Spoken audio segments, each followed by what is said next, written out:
നമസ്കാരം. കൊച്ചുകുട്ടികളുടെ പാട്ടും പ്രസംഗവും ഒക്കെ ജനങ്ങൾക്ക് വലിയ ഇഷ്ടമാണ്. അത്തരത്തിൽ ഒരു കൊച്ചുകുട്ടിയുടെ പ്രസംഗം, ഒരു ചുരുക്കി പറഞ്ഞു കഴിഞ്ഞാൽ BJP-യിലെടുത്ത ശോഭാ സുരേന്ദ്രൻ ഉദയം ചെയ്തിരിക്കുന്നു എന്ന് തന്നെ പറയാം. ആ കൊച്ചുമിടുക്കിയുടെ പ്രസംഗം കേട്ടാൽ നമുക്ക് അങ്ങനെ തോന്നൂ. പാലക്കാട് മഹിളാ മോർച്ച നടത്തിയ വനിതാ ദിനത്തോടനുബന്ധിച്ചായിരുന്നു ഈ കൊച്ചുമിടുക്കിയുടെ ഒരു പ്രസംഗം ഉണ്ടായിരുന്നത്. കുട്ടി മറ്റാരുമല്ല, BJP മൈനോറിറ്റി മോർച്ചയുടെ കോഴിക്കോട് പ്രസിഡൻറ്റിൻ്റെ മകളാണ് കുട്ടി. ഹംദ ഷിറിൻ എന്നാണ് കുഞ്ഞിൻ്റെ പേര്. 8 വയസ്സ് മാത്രം പ്രായമുള്ള കുഞ്ഞിൻ്റെ ഒരു പ്രസംഗം ആരും ഒന്ന് കേട്ടിരുന്നു പോവും. നമുക്കും ഒന്ന് ആസ്വദിച്ചു വരാം. വന്ദനം.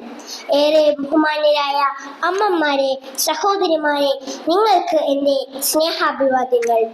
സ്ത്രീകളുടെ സാമൂഹിക തുല്യതയ്ക്കായുള്ള പോരാട്ടമാണ് ലോക വനിതാ ദിനം കൊണ്ട് ഐക്യരാഷ്ട്രസഭ ലക്ഷ്യം വെക്കുന്നത്.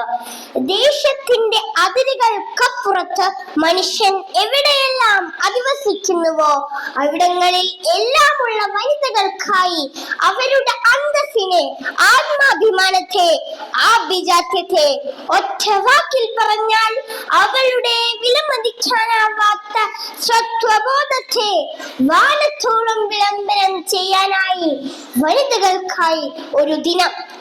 എല്ലാ വർഷവും മാർച്ച് 8-നാണ് രാജ്യാന്തര വനിതാ ദിനം നാം ആചരിക്കുന്നത്. സ്വന്തം വ്യക്തിത്വത്തെ ഉയർത്തിപ്പിടിക്കാനും സൗകര്യങ്ങളും അവകാശങ്ങളും നേടിയെടുക്കാനും ജീവിത സാഹചര്യങ്ങൾ മെച്ചപ്പെടുത്താനും സ്ത്രീകൾ നടത്തിയ ആരോഗ്യകരമായ പോരാട്ടങ്ങളുടെയും കുത്തകകളുടെയും സർവാധിപത്യത്തിനുമേൽ സ്ത്രീകൾ കൈവരിച്ച മഹാനേട്ടങ്ങളുടെയും വിജയത്തിന്റെയും ആയിരക്കണക്കിന് ഏടുകളാണ് ഇതിനു പിന്നിലുള്ളത്. 1990 മുതലാണ് മാർച്ച് 8-ന് നാം രാജ്യാന്തര വനിതാ ദിനമായി ആഘോഷിച്ചു തുടങ്ങിയത്. എന്നാൽ നാം അറിയണം, നാം സമൂഹത്തിന്, ലോകത്തിനു തന്നെ പറഞ്ഞു പഠിപ്പിച്ചു കൊടുക്കണം.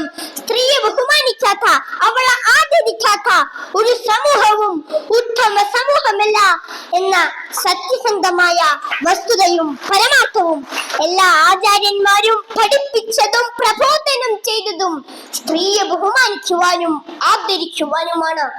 ഈ ലോകത്തിലുള്ള സർവരും ജനിച്ചതും വളർന്നതും വികാസം പ്രാപിച്ചതും ഒരമ്മയുടെ മടിത്തട്ടിലാണ്. അതേ, സ്ത്രീ അമ്മയാണ്, സഹോദരിയാണ്, ഭാര്യയാണ്, മകളാണ്. അതിനെല്ലാം ഉപരി അവൾ പ്രപഞ്ചത്തിന്റെ ഛായാചിത്രത്തിലെ വർണ്ണമാണ്.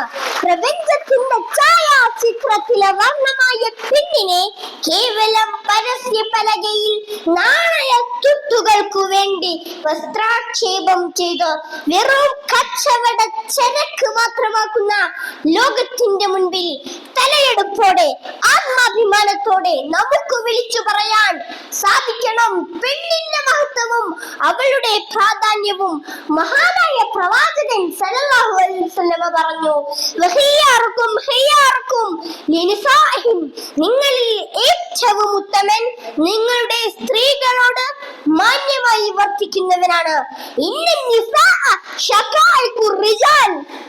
സ്ത്രീ എന്ന് പറഞ്ഞാൽ പുരുഷന്റെ അർദ്ധഭാഗമാകുന്നു. ആ അർദ്ധഭാഗത്തെ മാറ്റി നിർത്തിക്കൊണ്ട് പുരുഷാ, നിനക്ക് പുരുഷനായി ജീവിക്കുവാൻ കഴിയില്ല എന്ന് പഠിപ്പിച്ച പ്രവാചകൻ സല്ലല്ലാഹു അലൈഹി വസല്ലം ഈ ബഹുമാനവും പരിഗണനയുമാണ് ആചാര്യന്മാരഖിലവും പഠിപ്പിച്ചത്. സർവവിജ്ഞാന പീഠം കയറിയ ആദിശങ്കരനോട് അമ്മയായ ആര്യാമ്പ ചോദിച്ചു അത്രേ, മകനെ, നിന്നെ നൊന്ത് പ്രസവിച്ചതിന്, പോറ്റി വളർത്തിയതിന് നീ എനിക്കെന്താണ് പകരം നൽകുന്നത്? ആദിശങ്കരൻ ആദരവോട് പ്രതിവചിച്ചു, നൈരുച്യം, തനുശോഷണം, മലമ ഈ ശയ്യാച്ച സംവത്സരി.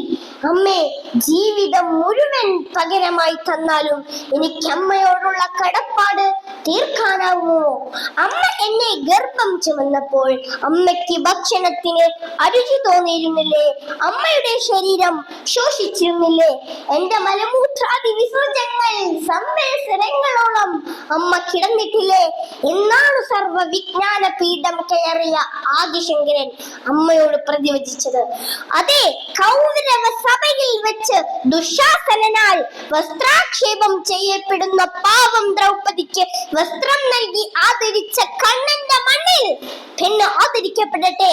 അവൾ ആത്മാഭിമാനത്തോടെ ജീവിക്കട്ടെ. വിണ്ണിന്റെ വിഹായസുകളിലേക്ക് ചിറകു വിടർത്തി പറന്നുയരട്ടെ. അതുകൊണ്ട് നാം തിരിച്ചറിയുക, സമൂഹത്തെ ബോധവൽക്കരിക്കുക, സ്ത്രീത്വത്തെ അന്തസ്സോടെ പവിത്രതയോടെ കാണുന്ന ഒരു നല്ല നാളേക്ക് വേണ്ടി പരിശ്രമിക്കുക, പ്രവർത്തിക്കുക, പ്രാർത്ഥിക്കുക. ഒരു നല്ല നാളേക്ക് വേണ്ടി ആശംസിച്ചുകൊണ്ട് പ്രാർത്ഥിച്ചുകൊണ്ട് ഞാൻ എന്റെ വാക്കുകൾ ഉപസംഹരിക്കുന്നു.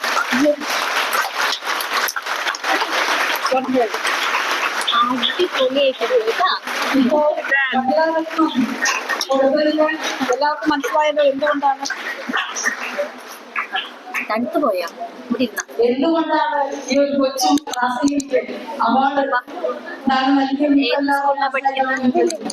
നല്ലൊരു കയ്യടി ഒരിക്കൽ കൂടെ കൊടുക്കും.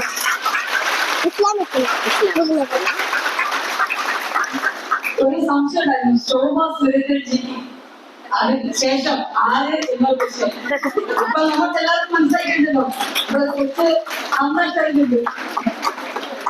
Web desk Tatwamayi news brought you by Kerala AIDS control society.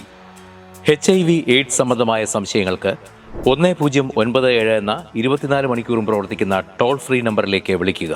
വാട്സാപ്പിലും ഫേസ്ബുക്കിലും ഒക്കെ സ്റ്റാറ്റസ് അപ്ഡേറ്റ് ചെയ്യാറുണ്ടല്ലോ. HIV സ്റ്റാറ്റസോ HIV പിടിപെടാനുള്ള സാഹചര്യങ്ങളിൽ കൂടി അറിഞ്ഞോ അറിയാതെയോ കടന്നു പോയിട്ടുണ്ടാവാം. എന്ത് തന്നെയായാലും മുൻകൂട്ടി പരിശോധിച്ച് HIV സ്റ്റാറ്റസ് അറിയൂ. സൗജന്യ HIV പരിശോധനയും കൗൺസിലിങ്ങും ആരോഗ്യ കേന്ദ്രങ്ങളിൽ പ്രവർത്തിക്കുന്ന ICTC അഥവാ ജ്യോതിസ് കേന്ദ്രങ്ങളെ സമീപിക്കുക.